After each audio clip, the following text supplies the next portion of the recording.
So when I was 10 years old and a senior in primary school, I discovered that I had a passion for taking on playground bullies. I remember taking on one bully he was at least 6 inches taller than me. He was simply and notoriously known as Gorilla. One time he picked on one of my classmates, one I was particularly fond of, I should say. And anyway, so I confronted him and a tussle ensued. Somehow, by sheer power alone, not necessarily skills, I managed to subdue Gorilla and he took to his heels, never to bother any of my friends again. I felt like I'd found my calling in life. Hi, my name is Toluola Falashe and this is the Berean Workshop. So that was my first real confrontation with a bully. Years later though, after I had turned my life over to Jesus Christ and started to take the Bible seriously and adopt its values, I discovered in Ephesians 6:12 that our struggles in this life is not against flesh and blood, i.e.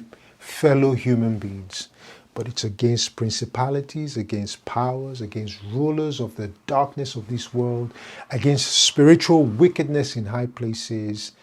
In other words, the true and most effective response to the threats against our well-being is not physical battle. Our true beef is not against people per se. We must look beyond the physical aspects of confronting and shifting our focus to the principalities. I think of principalities as the dark and unseen entities, invisible bullies that propagate wicked and ungodly ideologies in our world. Oppressive ideologies, toxic notions, lies, and deep deceptions.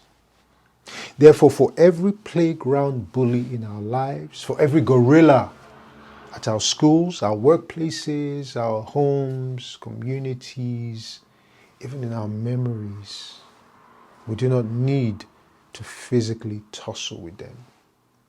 We do not need to wage a verbal campaign against them.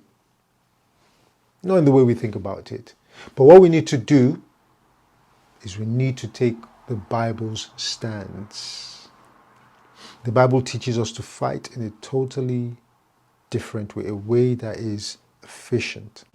Firstly, we must be adorned in the full armor of God. This is a spiritual armor.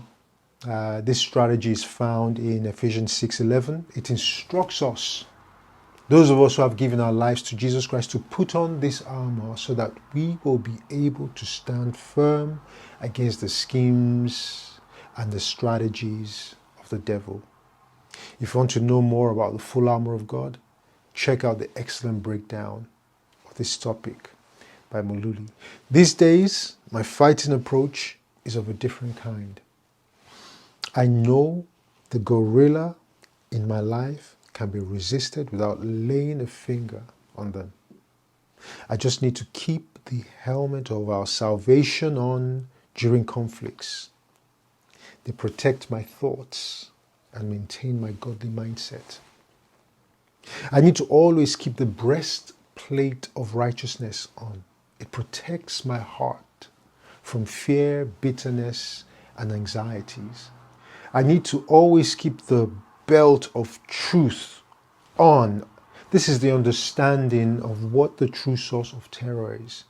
And having no doubt that God is my safety and my shield, I need to always keep the shield of faith in position and the sword of the Spirit in my hand. I need to have on the sandals of the good news of the gospel. Praying always with all prayers and supplication. This supplication is praying for others and praying for justice in every situation. And we do this by praying in the Spirit. Now I know to fight the gorillas in my life very differently. I know that every gorilla situation is simply the manifestation of the schemes and the tricks of my dark and invisible enemy.